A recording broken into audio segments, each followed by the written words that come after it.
Me mudei para uma casa barata demais para ser verdade. Até os vizinhos agiam como se eu não devesse estar ali. Eu sempre tive aquele faro para promoção, sabe? Aquele tipo de pessoa que vira o Wallace e o quinto andar de ponta a cabeça até achar a falha na matriz.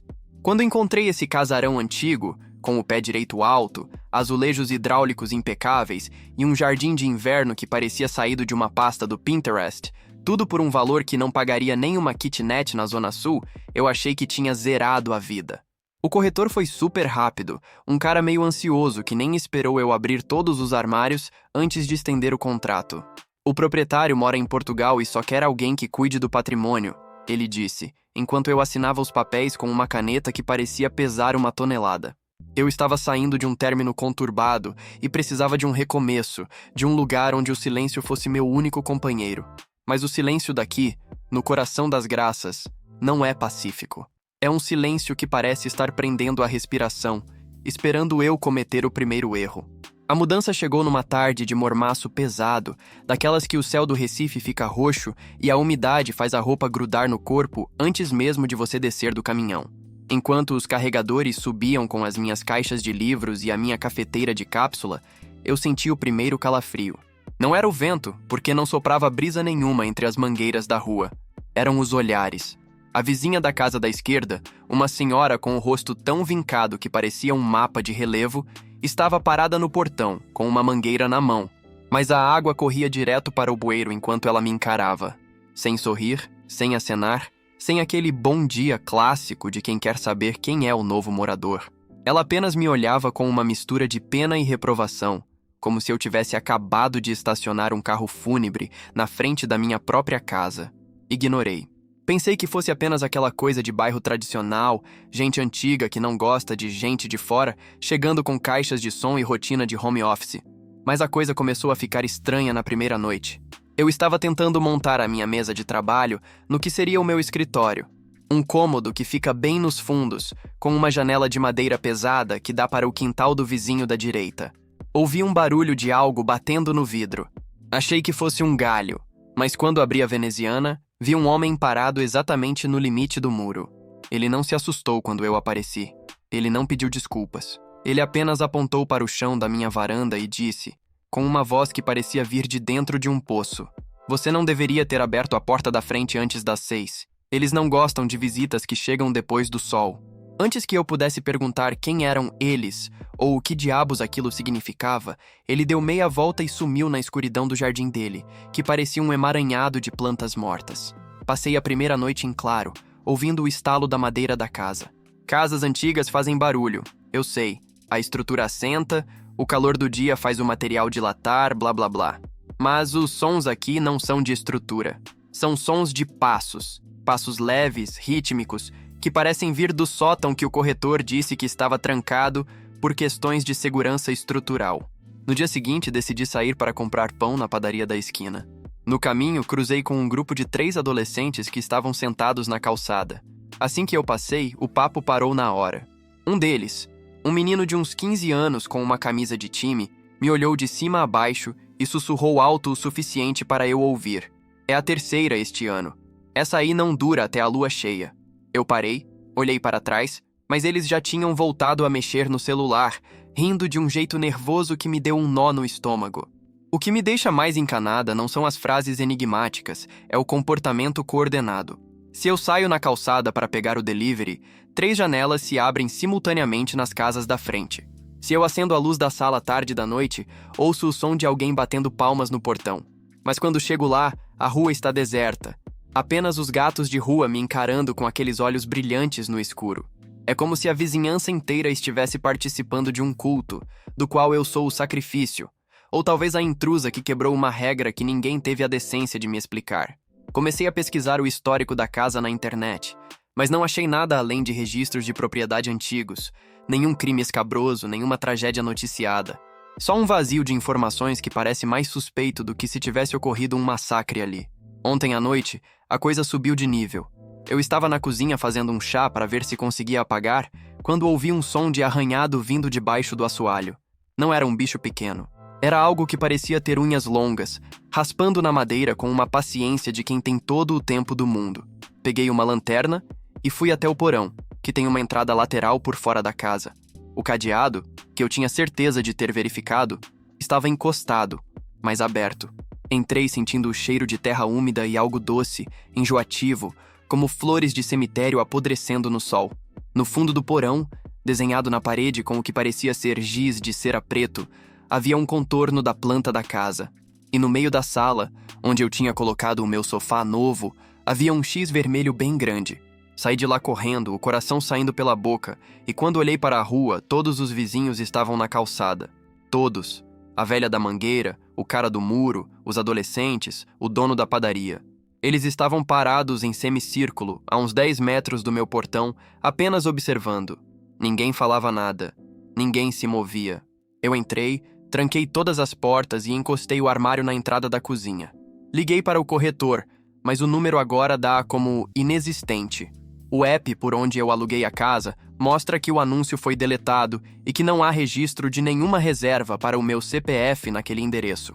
Eu estou aqui, trancada, com o notebook no colo, escrevendo isso enquanto ouço os passos no sótão ficarem mais pesados. A bateria do meu celular está em 10% e a luz da rua acabou de apagar, deixando apenas a minha casa acesa como um farol no meio de um bairro que parece ter sido engolido pela sombra.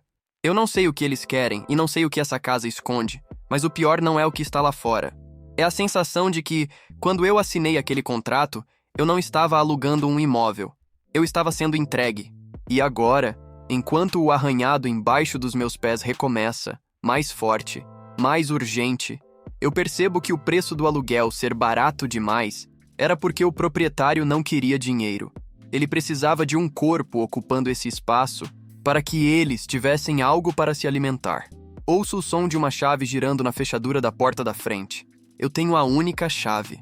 Ou pelo menos, era o que eu achava até ver a maçaneta girar bem devagar, enquanto os vizinhos lá fora começam finalmente a cantar algo que parece uma oração, ou um adeus. Edit 1. Galera, eu tentei chamar a polícia, mas o sinal de GPS diz que eu estou no meio do Oceano Atlântico. Tem algo muito errado com a geolocalização desse terreno. Edit 2. Alguém perguntou se eu vi o rosto de quem está girando a maçaneta. Não vi, e não vou olhar pelo olho mágico. Estou me trancando no banheiro agora, é o único cômodo com tranca interna de metal. Edit 3. O cheiro de flores podres está ficando insuportável. Parece que vem de dentro dos ralos. Se eu sumir, por favor, alguém procure pelo endereço da Rua das Tulipas, número 444. A maçaneta parou de girar, mas o silêncio que veio depois foi 1000 vezes pior do que o barulho do metal raspando. Eu estava agachada no chão do banheiro, com as costas contra a porta fria, sentindo o suor escorrer pelo pescoço e o cheiro de flores mortas invadindo cada centímetro daquele espaço minúsculo. De repente, ouvi uma batida seca. Não foi na porta, foi no teto. Um baque surdo, como se algo muito pesado tivesse sido solto exatamente em cima de onde eu estava. E então, o som que vai me assombrar pelo resto da vida. Um choro de bebê. Mas não era um choro comum. Era um som distorcido, como se estivesse sendo reproduzido por um rádio velho com interferência, subindo e descendo de tom, terminando em um ganido que parecia humano demais para ser um bicho. Eu não aguentei.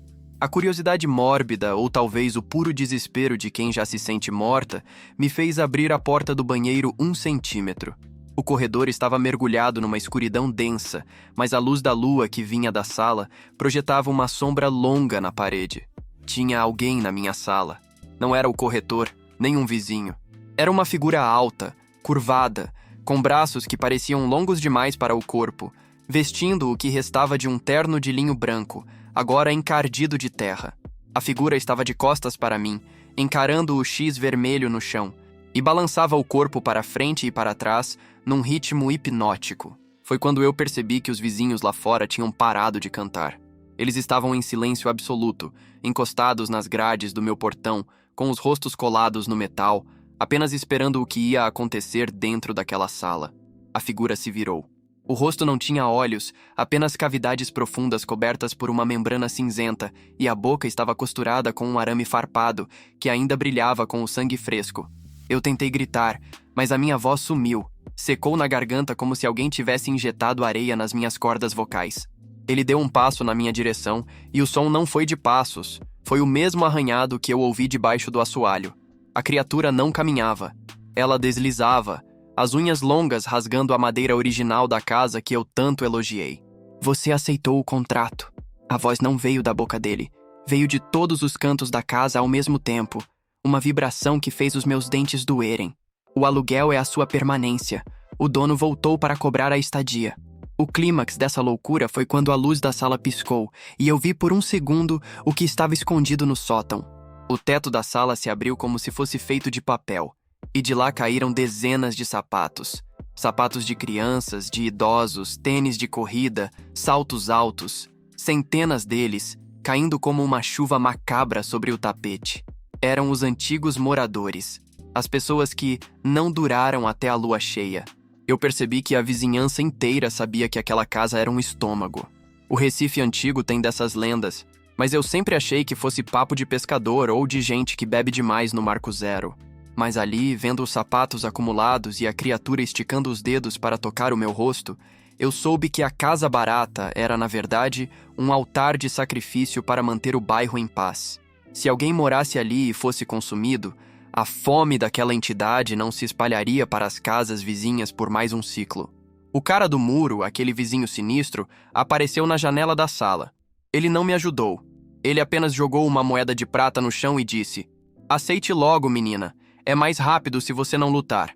A gente precisa que o sol nasça amanhã, e ele só nasce se o casarão estiver satisfeito." Eu entendi tudo. O bairro das Graças não era tradicional por causa das famílias ricas. Era tradicional porque eles mantinham um pacto de sangue com algo que vivia nas fundações da cidade desde o tempo dos holandeses. Eu era o tributo, o corretor, o anúncio no EP, o proprietário em Portugal. Tudo era uma armadilha digital montada por uma comunidade que decidiu que a vida de um desconhecido vale menos do que a tranquilidade do mormaço deles. Eu me joguei pela janela lateral, estilhaçando o vidro e sentindo os cacos rasgarem os meus braços. Caí no jardim de inverno, mas o chão não era de grama. Era uma lama preta e viscosa que começou a puxar as minhas pernas para baixo. A criatura pulou da sala para o jardim com uma agilidade de inseto, ficando em cima de mim, o hálito de flores podres me fazendo desmaiar. Antes de eu apagar, eu vi os vizinhos abrindo o portão e entrando no jardim, segurando velas apagadas. Eles não estavam ali para me salvar. Eles estavam ali para garantir que eu não saísse da lama. A senhora da mangueira se aproximou, tocou a minha testa com a mão gelada e sussurrou: "Obrigada, querida. O bairro vai ficar lindo no verão graças a você." Acordei amarrada a uma cadeira no meio do sótão. A luz é fraca, vem de uma pequena fresta na telha. Consigo ouvir o som da vizinhança lá embaixo, o barulho normal de uma manhã de quarta-feira no Recife. O carro do ovo passando, o som de uma rádio de notícias, o cheiro de café fresco. Para o resto do mundo, é só mais um dia. Para mim, o tempo parou. A criatura está em um canto, imóvel, esperando o mormaço do meio-dia para continuar o serviço. Eu descobri o que aconteceu com os outros. Eles não morrem de uma vez. A casa vai absorvendo a sua vida, a sua memória, a sua pele, até que você vire apenas mais um estalo na madeira ou mais um par de sapatos jogado no canto. Eu ainda tenho o meu celular porque eles acham que não tem sinal, mas consegui captar um Wi-Fi aberto chamado "Não Adianta Gritar". Eu estou postando isso enquanto sinto as minhas pernas começarem a ficar dormentes, como se estivessem virando madeira. O preço do aluguel não era barato. Ele era infinito. Eu estou virando parte da estrutura. Se você estiver procurando um lugar para morar e o preço for bom demais, olhe para os vizinhos. Se eles não sorrirem, corra. Se eles não falarem, corra mais rápido ainda. Porque aqui, nas Graças, as casas têm dentes e os vizinhos são os responsáveis por manter a comida sempre fresca no prato de madeira de lei. Ouço o barulho da escada de corda sendo puxada. Alguém está subindo. E pelo cheiro de perfume barato, é a senhora da mangueira vindo trazer o meu último café. Edite 1. O Wi-Fi caiu por um segundo, mas voltou. Acho que eles estão brincando comigo, me deixando ter esperança para o sabor do medo ser mais forte. É uma tortura psicológica antes do fim físico. Edit 2. Alguém me perguntou se tem como quebrar o pacto. Eu vi uns papéis velhos aqui no sótão. Parece que só acaba se a casa pegar fogo com o morador e a entidade juntos. Mas eu não tenho nenhum fósforo aqui. Edite 3. A minha pele no braço direito está ficando cinza e dura, exatamente como a textura do azulejo da cozinha. Eu estou sendo integrada à decoração. É bizarro e não dói, o que é a parte mais assustadora. O ar aqui no sótão é tão parado que eu sinto que estou respirando poeira de 100 anos a cada tragada de oxigênio. A luz do sol de Recife, aquele amarelo forte que costuma castigar o asfalto, aqui dentro chega filtrado, doente, quase verde. A senhora da mangueira, que agora eu sei que se chama Dona Esther, me trouxe uma xícara de café frio e um pedaço de bolo de rolo que parecia ter o gosto de cinzas. Ela não disse nada enquanto eu bebia, apenas ficou ali, sentada num banco de madeira carcomido, me olhando com aquela paciência de quem espera o fruto amadurecer para colher. Quando ela desceu a escada de corda e me deixou sozinha de novo, eu consegui me arrastar até um canto onde pilhas de jornais velhos e pastas de couro mofadas estavam amontoadas. Eu precisava entender em que tipo de engrenagem bizarra o meu destino tinha sido moído. Revirando os papéis com a mão esquerda, já que a direita está tão rígida que eu mal consigo dobrar os dedos, encontrei o registro original dessa casa. Ela foi construída em 1874 por um barão do açúcar que perdeu tudo num incêndio misterioso. O documento, escrito com uma caligrafia rebuscada e tinta desbotada, mencionava um acordo de fundação, feito com as famílias vizinhas. Não era um contrato de vizinhança comum, era um pacto de isolamento. O casarão não era apenas uma moradia, era uma âncora para algo que eles chamavam de o devorador de mágoas. A teoria era bizarra. A entidade se alimentava do sofrimento e da essência de quem morava ali, e em troca, ela absorvia toda a negatividade, a doença e o azar das casas ao redor. Por isso o bairro das Graças era tão preservado e silencioso. O preço da paz deles era a nossa decomposição lenta. Achei uma pasta com fotos de Polaroid, aquelas que ficam amareladas com o tempo. Em cada uma, o rosto de um ex-morador. Tinha o Lucas, um estudante de engenharia que sumiu em 2018. Tinha a dona Ivone, uma costureira que se mudou para o interior em 2021. E o mais chocante, o corretor que me alugou a casa. Na foto, ele parecia 30 anos mais novo, sorridente, parado na frente desse mesmo portão. Ele não era um corretor. Ele era uma vítima que sobreviveu o suficiente para virar o recrutador. Ele trocou a própria vida pela tarefa de trazer sangue novo para o altar. Eu senti um nojo que subiu do estômago, uma vontade de vomitar que só resultou em um espasmo seco. Eu não era a primeira, e se dependesse daquela vizinhança de aparências perfeitas, eu não seria a última. Nas pastas havia anotações de próprio punho de um antigo morador, um tal de Alberto, que detalhava o processo de integração. Ele descrevia exatamente o que eu estou sentindo. A pele ficando cinza, a perda da sensibilidade nas extremidades e o momento em que a consciência começa a se fundir com as paredes da casa. Ele escreveu que depois de um tempo, você começa a ouvir os pensamentos dos vizinhos. Você vira o filtro deles. Se a dona Esther tem um desejo de morte contra alguém, você sente a dor. Se o vizinho do muro sente inveja, você sente o peso. Nós somos o lixo emocional desse quarteirão maldito. E a criatura no canto da sala, aquela figura de linho branco, é o que sobrou do primeiro morador, o barão, que agora é o guardião dessa fome coletiva. O que me deixou mais apavorada foi um mapa desenhado à mão que mostrava a rede de túneis sob o bairro. O casarão é o coração, mas os vasos sanguíneos se estendem por debaixo de todas as casas da rua. Por isso eles estavam todos lá fora na noite passada. Eles sentem quando a casa está se alimentando. É como um êxtase coletivo para eles, um alívio físico de ver as próprias misérias sendo drenadas para dentro desse solo. Eu encontrei também uma lista de aluguéis futuros. Meu nome estava lá, com um cheque azul ao lado. O próximo era um rapaz chamado Vinícius, um fotógrafo que, pelo que li nos detalhes da investigação que eles fizeram, não tem família próxima e mora sozinho. Eles escolhem a dedo quem ninguém vai procurar. Eles caçam a solidão para alimentar a eternidade. Consegui ouvir o barulho de uma briga na casa ao lado.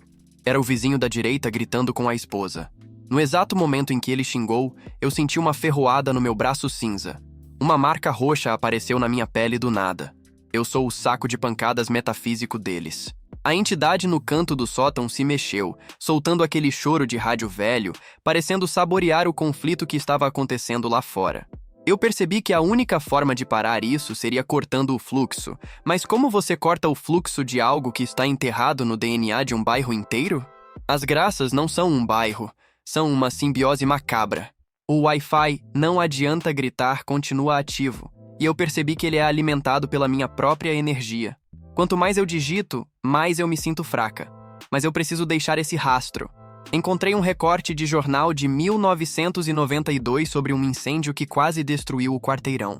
O texto dizia que os moradores se recusaram a sair das casas, mesmo com as chamas chegando perto. Agora eu sei por quê.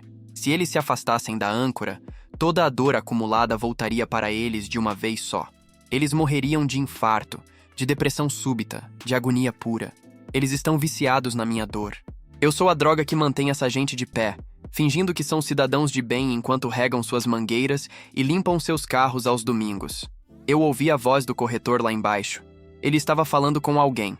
O lugar é incrível, Vinícius. Super calmo, vizinhança tranquila. Você vai ter toda a paz que precisa para o seu trabalho. O ciclo já começou de novo. Eles nem esperaram eu terminar de ser absorvida para trazer o próximo. A pressa deles me deu um estalo de lucidez. Se eles precisam tanto de um fluxo constante, é porque a entidade está ficando mais faminta, ou o filtro está ficando saturado. Eu olhei para a fresta na telha e vi um urubu sobrevoando a casa. Eles sabem quando algo está morrendo. Eu não vou ser apenas um azulejo nessa parede. Se eu vou ser integrada a essa casa, eu vou ser o câncer que vai destruir o sistema por dentro. Eu só preciso de um jeito de fazer com que a dor deles seja insuportável demais para o devorador aguentar. Edit 1.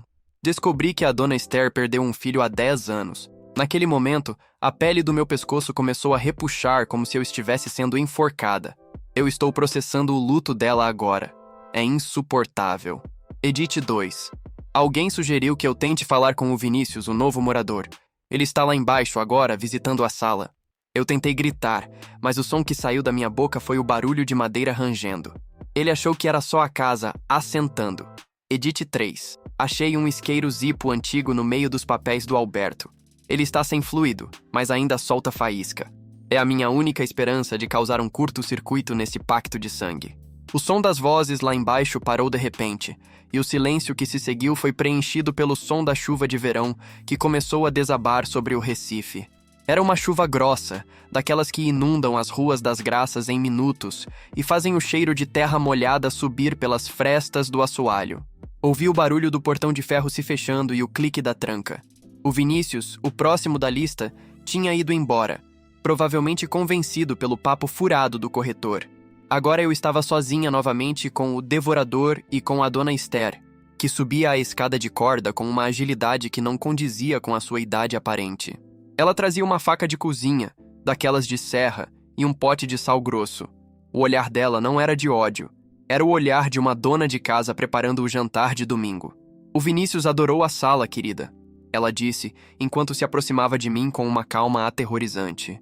Ele volta na lua cheia. Você foi muito generosa hoje. A dor do luto que você absorveu por mim me deixou leve, como eu não me sentia há anos. Mas agora a casa precisa que você se torne parte definitiva da fundação. A carne precisa encontrar a pedra. Senti o pânico subir pela espinha. Mas o meu braço direito já estava tão petrificado que parecia um pedaço de mármore cinza. Eu não conseguia mais mover os dedos daquela mão, mas a esquerda, a que eu usava para digitar, ainda respondia. O Zippo que eu encontrei estava escondido sob a minha perna. Um pequeno pedaço de metal frio que era a minha única esperança de não virar decoração de parede. Dona Esther se inclinou sobre mim e começou a passar o sal grosso nas minhas feridas do vidro quebrado. A dor foi indescritível. Uma queimação que parecia fogo líquido correndo pelas minhas veias. Mas eu não gritei. Eu sabia que se eu gritasse, eu daria o alimento que eles queriam. Eu mordi o lábio até sangrar, mantendo o silêncio enquanto via os olhos dela brilharem com uma satisfação doentia. Isso, guarda para você, ela sussurrou. A casa gosta de quem sabe sofrer em silêncio. No momento em que ela se virou para pegar a faca e começar o processo de escamação da minha pele petrificada, eu agi. Com um movimento brusco da perna esquerda, chutei a lanterna que estava no chão na direção da escada de corda. Ela se assustou e tropeçou, caindo por cima de uma pilha de jornais velhos de 1980. Foi o meu único segundo de vantagem. Consegui desamarrar os pés com os dentes, uma agonia de articulações estalando que eu nem sabia ser possível, e me arrastei em direção à janelinha do sótão. A Dona Esther se recuperou rápido, gritando por socorro. Em menos de 10 segundos, ouvi o barulho de passos pesados subindo a escada. O vizinho do muro e o dono da padaria estavam lá embaixo cercando a casa. O bairro inteiro tinha virado um organismo de defesa. Eu estava no ponto mais alto, vendo a rua lá embaixo inundada pela chuva, com os vizinhos parados sob seus guarda-chuvas pretos, olhando para cima como corvos esperando a carniça cair. Eles não iam me deixar sair viva, porque a minha fuga significaria o retorno imediato de todas as doenças, falências e depressões que eles despejaram em mim. Eu me joguei contra as ripas de madeira da parede lateral do sótão, usando o peso do meu braço de pedra como uma marreta. A estrutura, enfraquecida pelo tempo e pela própria energia negativa da casa, cedeu com um estrondo. Caí em cima do telhado da garagem, sentindo o impacto vibrar nos meus dentes. A chuva me cegava, mas eu conseguia ver o brilho das lanternas dos vizinhos vindo em minha direção.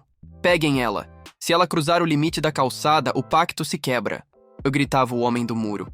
Eu me arrastei pelas telhas, sentindo a cerâmica cortante sob a minha pele, enquanto a criatura de terno branco saía pela janela do sótão, movendo-se como uma aranha gigante, emitindo aquele chiado de rádio que fazia os meus ouvidos sangrarem. O cerco estava fechado. Eles estavam em todos os lados.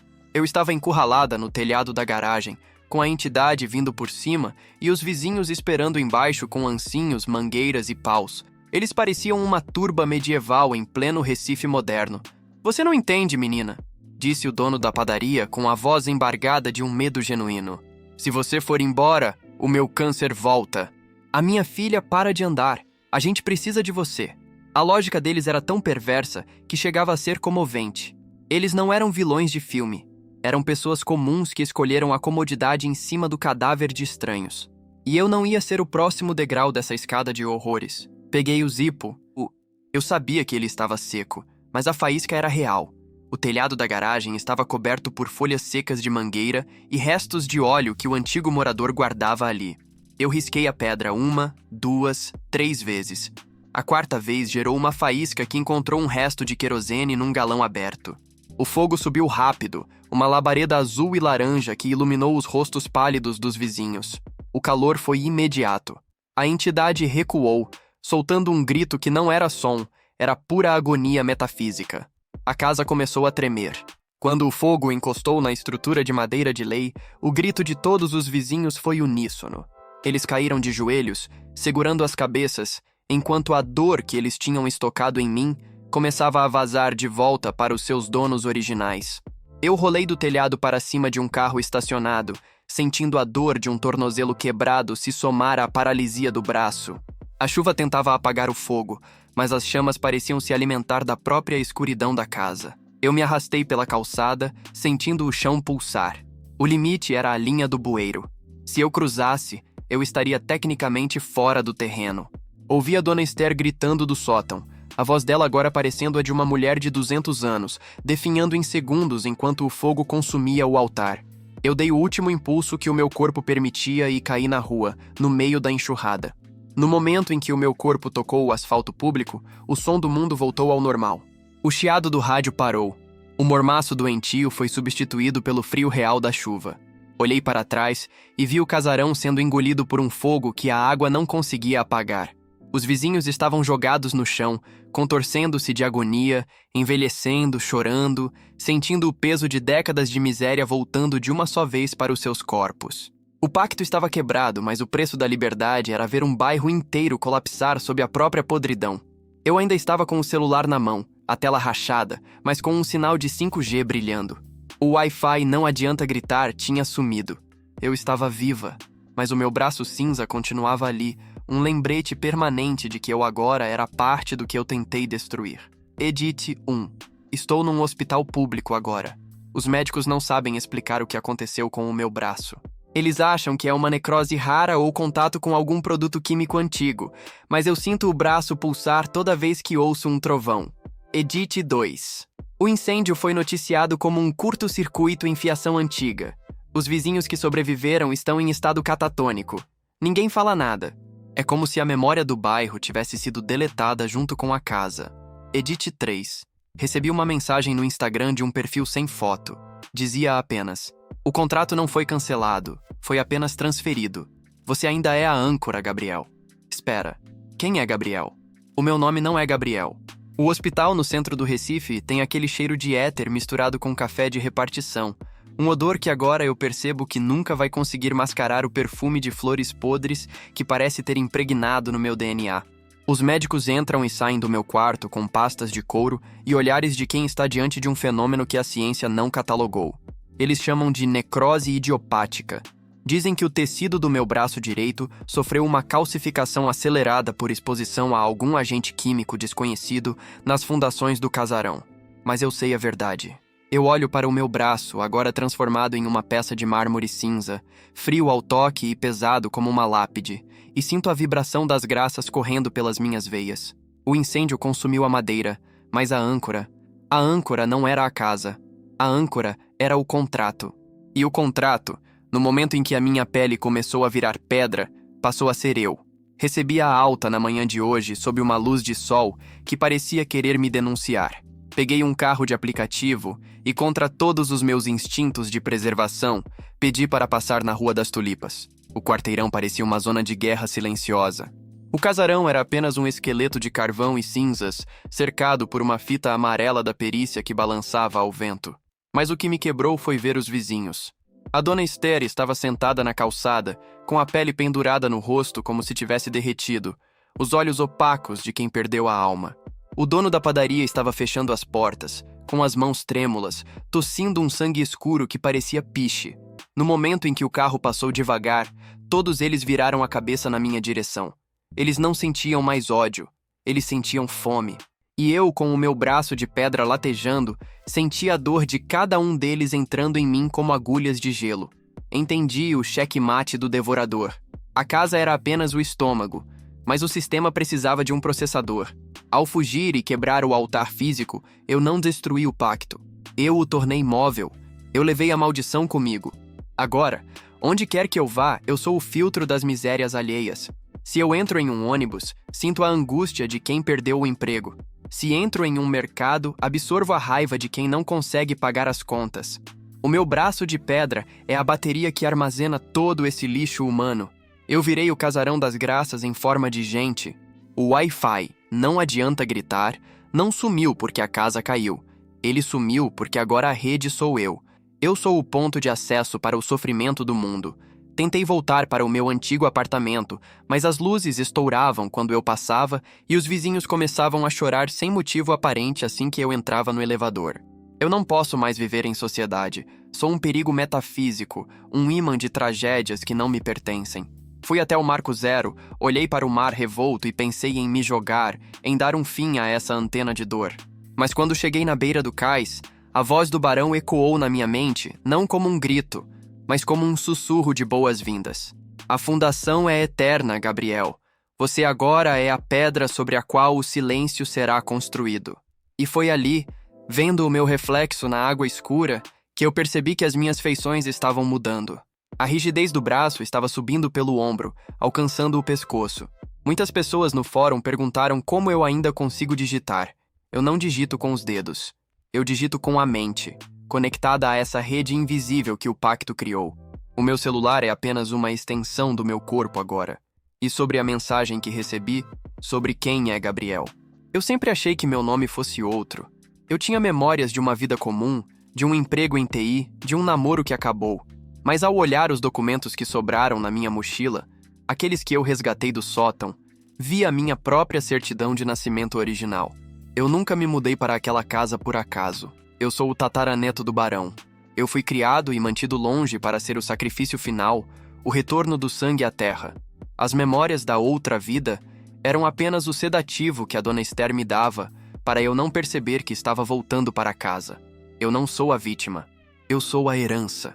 O bairro das Graças agora está em silêncio total, mas é um silêncio de morte. Sem o filtro, eles estão definhando e eu estou inchando de tanta dor acumulada. Vou me isolar em uma caverna no interior do estado, onde não existam pessoas para eu drenar, onde eu possa ser apenas pedra e poeira até que o tempo me apague. Mas o contrato diz que sempre haverá um novo morador. E o Vinícius O Vinícius acabou de postar uma foto na frente do terreno baldio com a legenda: comprei o lote para construir meu estúdio. O preço foi um achado. O ciclo não para. Ele apenas muda de endereço. Para quem leu até aqui, o meu último aviso é simples. Eu sou o Gabriel, o herdeiro de uma fome que não acaba, o homem que virou estátua para que os monstros pudessem dormir tranquilos. Não sinta pena de mim. Sinta medo do próximo anúncio que parecer bom demais para ser verdade. Sinta medo do vizinho que não reclama do barulho.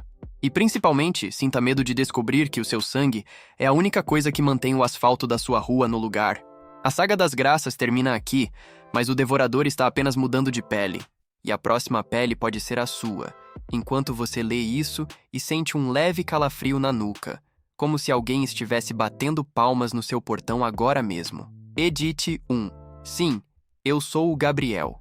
A identidade de vítima aleatória era a última camada da mentira que a casa me contou para eu aceitar o aluguel sem lutar. O sangue sempre volta para o lugar de onde saiu. Edite 2. Alguém perguntou se eu sinto dor física. Não mais. Sinto apenas o peso. É como se eu estivesse carregando o planeta inteiro no meu ombro direito. A petrificação já chegou na metade do meu peito. Edite 3. O Vinícius me mandou um direct perguntando se eu tinha alguma dica sobre o terreno. Eu respondi: plante flores, muitas flores. Elas ajudam a disfarçar o cheiro. Ele achou que eu estava sendo poético. Mal sabe ele que as flores são para o próprio velório dele.